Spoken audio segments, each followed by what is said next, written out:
Good afternoon and welcome to the first weekly strike predictions video of the brand new season after weeks and weeks and weeks of twiddling our thumbs and waiting.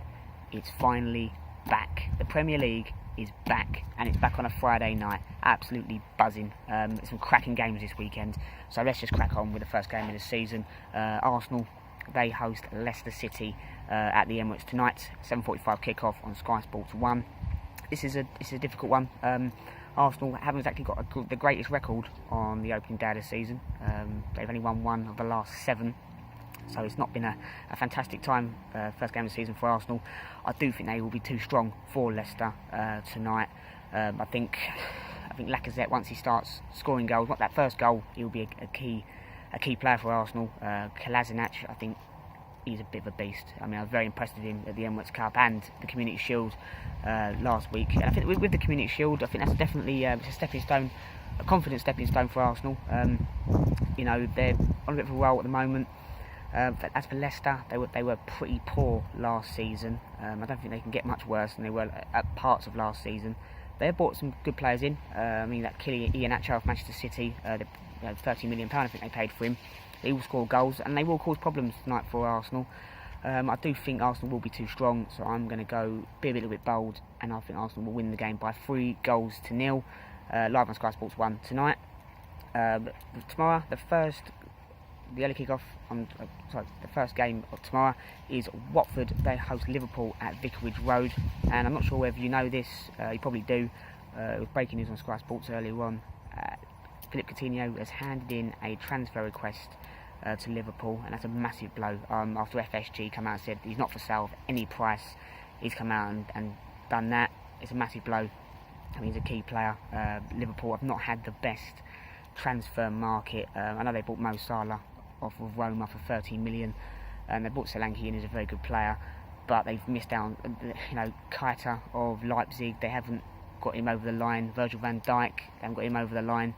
So if they can get another one of them in, then the transfer window would have been a bit more of a success. But Liverpool fans will be devastated of that news that Coutinho wants to leave, and you can't really blame him. Once Barcelona come knocking, you know, they're a massive club and they're going to win trophies. Watford, on the other hand, they've done okay in the transfer market. They bought in Andre Gray off of Burnley for £18 million, and I think him and Deeney will link up very well. It's going to be a tight game tomorrow, but I do think Liverpool just about get over the line. I'm going to go for a 2-1 Liverpool win, but keep an eye on that Coutinho story. I don't think that we've heard the end of that one. The 3 o'clock kickoffs, starting with Chelsea versus Burnley. Chelsea have had a strange summer. They've sold Matic to Manchester United, which is a massive signing for United, and it definitely gives United an advantage this season. I mean, they weren't great in the Community Shield either. Chelsea, very jagged and didn't play very well, and the fact that Courtois was taking a penalty was very bizarre. I do think they will win the game tomorrow. Burnley, after losing Andre Gray, I think it could be a difficult season for them. They've lost Michael Keane as well, so I'm going to go for Chelsea to win the game by 2-0. Another London side at home. Crystal Palace, they host Premier League new boys Huddersfield at Selhurst Park. Again, I think Palace, some days they can look absolutely fantastic and some weeks they look absolutely dreadful.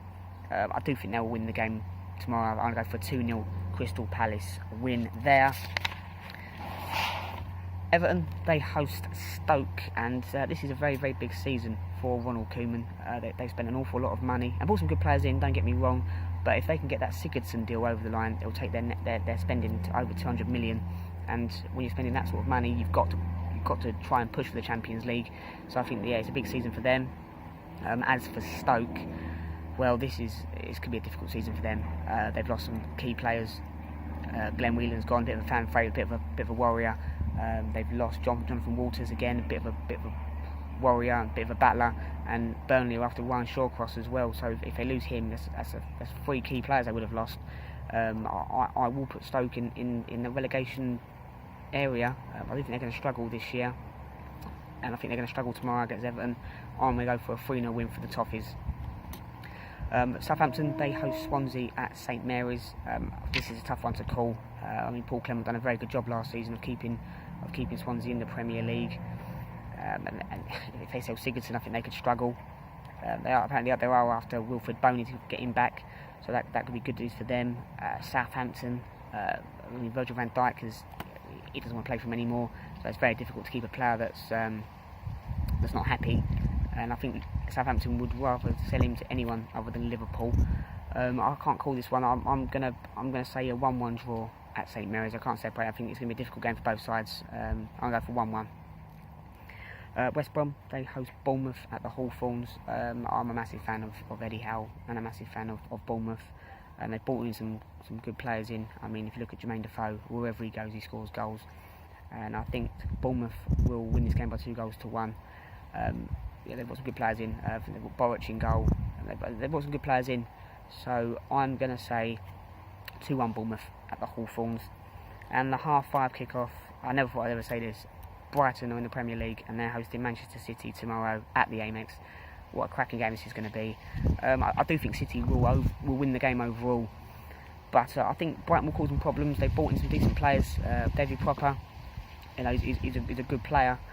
I think Brighton will cause them problems, and the fans will be buoyant. It'll be a loud atmosphere. But I think City will win the game by 3-1 in that one. If Brighton can get at their defence, it's a new defence. You've got Kyle Walker one side and Mendy on the other side, and the centre backs aren't fantastic. I think Brighton can cause them problems, but I think going forward they will be too strong for them. Brighton 1, Man City 3 in that one. Moving on to Sunday, some good games here. Newcastle, they host Tottenham at St James's Park. I don't think Rafa Benitez is particularly happy with the lack of. We've had two sides in here that I'm not happy with the lack of transfers. Newcastle, I think it's going to be a difficult game for both sides. I think Newcastle will struggle this season. There's no doubt about that. But I'm going to go for a 2-2 draw here. As for Spurs, Danny Rose has come out and said he wants to. Well, hasn't come out and said he wants to leave, but he's kind of said that as well. I think with Tottenham, their pay structure is way behind the other top clubs in the Premier League, and I think they need to start paying their players the money that they're worth. I mean, Harry Kane is a fantastic striker, and this season's a big season for Tottenham, because if they don't win anything, and so with Dele Alli as well, if they don't win anything this season, then teams are going to come searching, and if you're Dele Alli, Harry Kane, and players like that, and you'll be paid, let's not get it twisted, they're paid an awful lot of money, but if you can go to Man City or Real Madrid or Barcelona or a massive club and get paid treble what you're on at the moment, and you're going to win trophies, it's a no-brainer. I think this game's going to finish 2-2 at St James's Park. I can't separate them.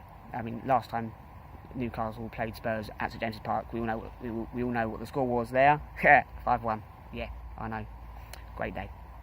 But I'm going to go for 2-2 there. And the final game of the weekend, Manchester United, they host West Ham. And I watched Man United in the Super Cup against Real Madrid on Tuesday night, and they showed glimpses of quality. I think Lukaku is £75 million an awful lot of money, and for a player that doesn't seem to know the offside rule and can't throw in a ball, it's quite worrying. And he missed some big chances as well. He missed a big chance. I know he scored the goal, but it's a big season for him. Paul Pogba wasn't great at all. Lindelof, I'm not sure if he's worth the money they paid for him.